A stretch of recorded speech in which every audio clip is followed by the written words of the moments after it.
बिस्मिल्लाहिर्रहमानिर्रहीम। अस्सलाम वालेकुम डियर स्टूडेंट्स, उम्मीद है आप सब लोग खैरियत से होंगे। आज का जो लेक्चर है हमारा lesson number 4 elements of communication and early communication model जो भी है ये इंतहाई इम्पॉर्टेंट और इंतहाई तवज्जो से समझने वाला लेक्चर है, क्योंकि इसी लेक्चर के आगे ये बेस करता है आपका अगले तमाम तर लेक्चर्स के ऊपर, जितने भी आपको लेक्चर समझने हैं। कम्युनिकेशन के एलिमेंट्स क्या होते हैं इसमें जो डिस्कस किए गए हैं, sender, message, channel, receiver, feedback, ये सारे आपके कम्युनिकेशन एलिमेंट्स हैं। एलिमेंट्स क्या होते हैं, जो कि अगर आपने एक बिल्डिंग खड़ी करनी है तो आपको उस बिल्डिंग खड़ी करने के लिए रेत, ईंटें, सीमेंट, इन सब चीज़ों की ज़रूरत होगी।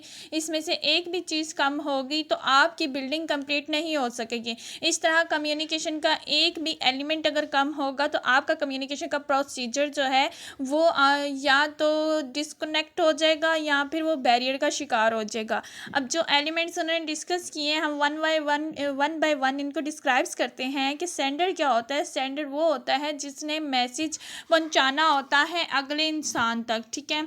सेंडर जिसके पास कोई इन्फॉर्मेशन है और वो अपना मैसेज जो है अगले इंसान तक पहुंचाना चाह रहा है, उसे हम कहेंगे सेंडर है। उसके पास जो भी इंफॉर्मेशन है, फिर वो मैसेज, जो भी बात होगी, जो भी उसकी आइडियाज़ हैं, जो भी वो उसके आइडियाज़ हैं, फीलिंग्स हैं, एक्सप्रेशन है, वो अगले इंसान तक पहुंचाना चाह रहा है। जिस भी तरीके से वो पहुंचाना चाह रहा है उस फॉर्म को हम लोग मैसेज कहते हैं, ठीक है।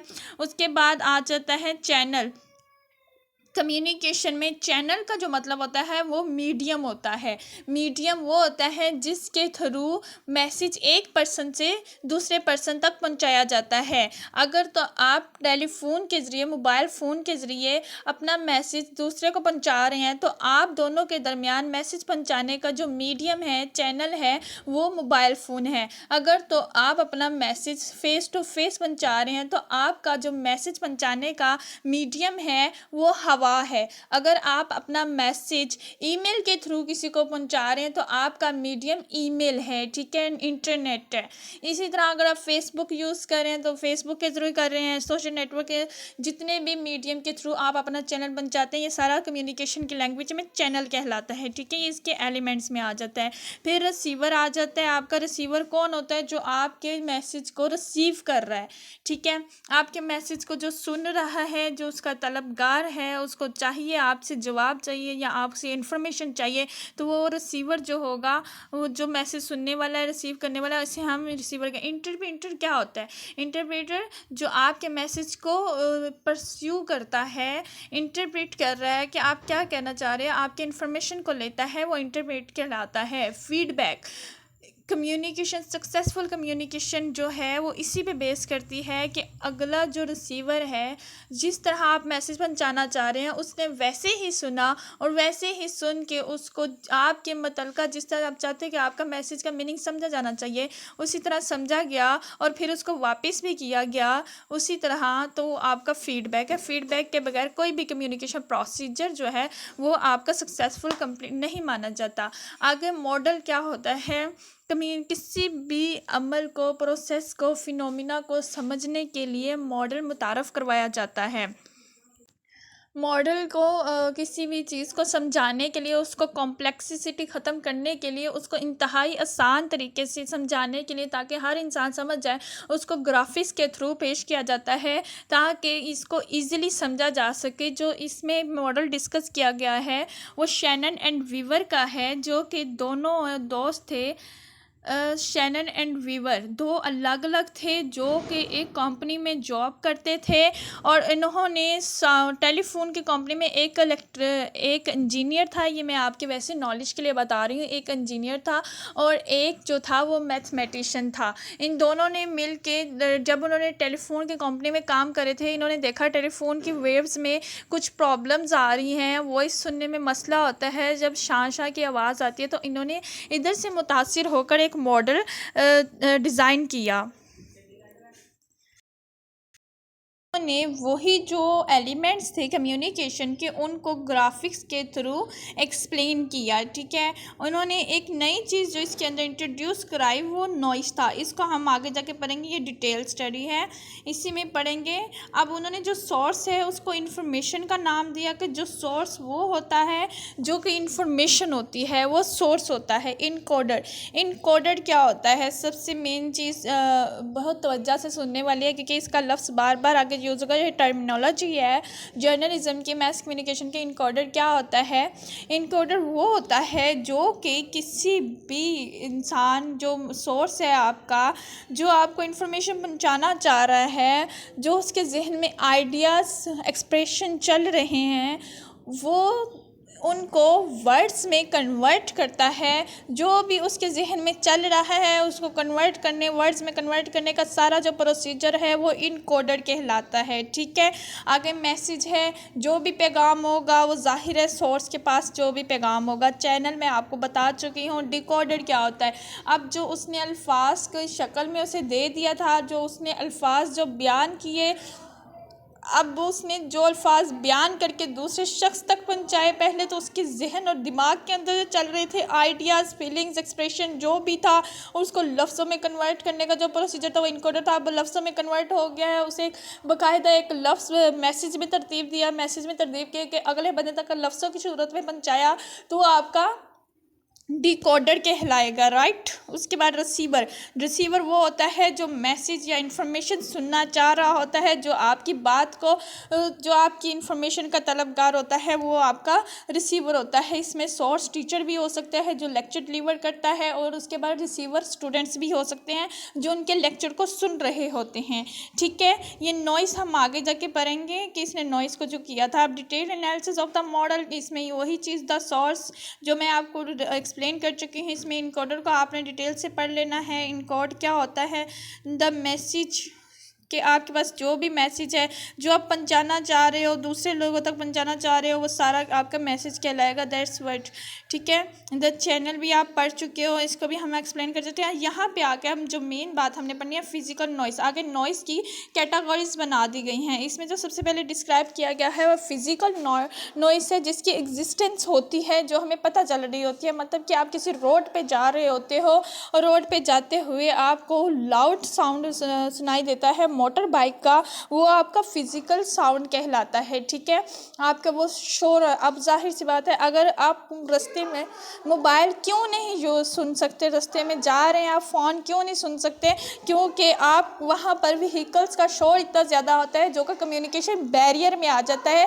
यही नॉइस जो है जो उन्होंने इंट्रोड्यूस करवाई थी एसन शैनन एंड वीवर ने अपने मॉडल्स में, क्योंकि वो एक टेलीफोन की कंपनी में दोनों काम करते थे। वो टेलीफोन में जो एक बात करने वाला दूसरा सुनने वाला होता था, उन दोनों के दरमियान के मैसेज के दरमियान में शाह की या सिग्नल प्रॉब्लम होती थी, तो उसी को लेके उन्होंने ये मॉडल तरतीब दिया था। राइट, आगे वो कह रहे हैं snow falling on the TV set, TV set के ऊपर अगर बर्फ़ गिरेगी तो उसका भी शोर होगा।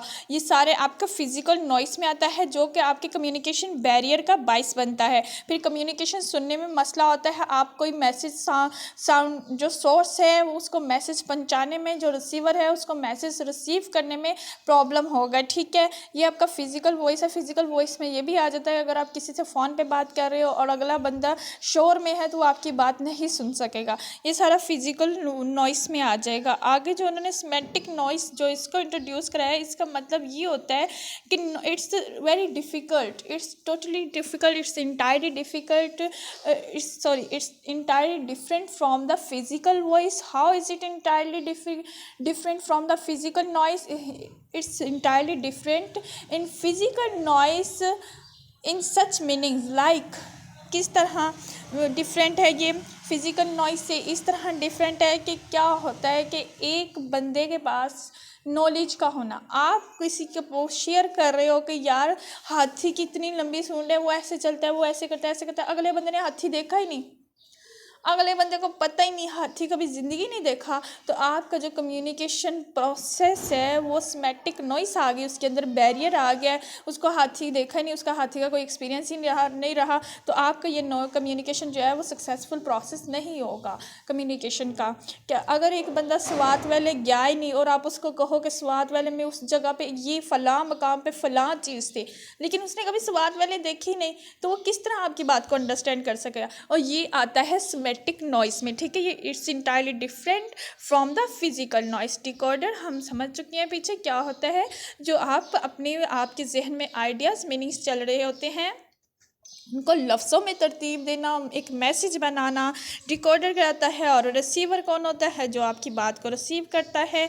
आगे इसी में से इसी ये मॉडल लेके आपने इसी तरह ड्रा करना है इसको, और आपने बताना है फीडबैक जो होता है वो फीडबैक क्या होता है कि एक बंदे ने आपका कम्युनिकेशन सुना, आपका मैसेज सुना, एक बंदे ने आपका मैसेज सुना, सुन के वही मैसेज जिस तरह आप चाह रहे हो कि आगे वो अगला बंदा रिस्पॉन्स करे, और उसने आपके मुतल्लिका मैसेज के मुतल्लिका ही जवाब दे दिया, दैट्स मीन ये सक्सेसफुल कम्युनिकेशन था। It's the feedback is the backbone of the successful communication. Teacher भी जब लेक्चर दे रहे होते तो उनकी भी यही कोशिश होती है कि स्टूडेंट हमारा लेक्चर इंतहाई तवज्जो से सुने और फिर हमसे क्वेश्चन करे।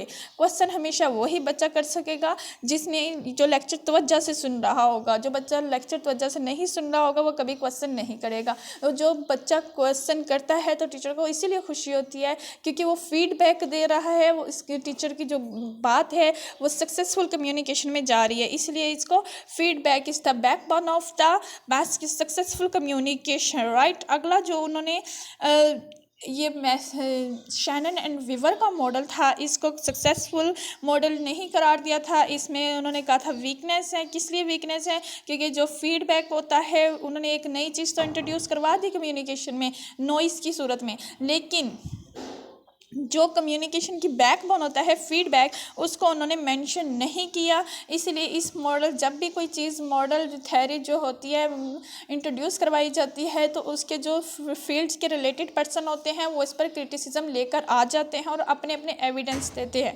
राइट। इस पर भी क्रिटिसिज्म हुआ और इस पर भी एविडेंस दिए गए और इसको मज़ीद मॉडिफाई करने के लिए इस पर भी रिसर्च किया गया। और ये जो हुआ था लेज़वेल ने पेश किया था, लेज़वेल ने अब उसने क्या किया था, इसने कम्युनिकेट सेंडर को उसने हु की शक्ल में पेश कर दिया था कि who is sender, who is source, says what, क्या कहा जा रहा है, मैसेज इन व्हाट चैनल्स, कि कौन सा चैनल है, मीडियम क्या यूज़ किया जा रहा है, टू होम, रिसीवर कौन है, ऑडियंस सुनने वाला कौन है, ठीक है, और विद व्हाट अफेक्ट। अब इन्होंने अफेक्ट डाल दिए थे कि किस अफेक्ट के साथ ये मैसेज दिया जा रहा है। लेट्स सपोज एक टीचर है वो मेडिकल का लेक्चर दे रहे हैं और आगे बैठे हुए इंजीनियर स्टूडेंट है, तो इट्स नॉट पॉसिबल, इस तरह हो ही नहीं सकता। इसलिए उन्होंने इस चीज़ को मैंशन किया था कि who is receiver and to whom, मतलब किसको दिया जा रहा है। अगर मेडिकल के टीचर है तो मेडिकल के ही स्टूडेंट होंगे ना, तो ही आपका कम्युनिकेशन सक्सेसफुल होगा। और लेज़वेल ने इस पर मज़ीद स्टडी की थी और इसको मॉडरेट बनाया था, राइट।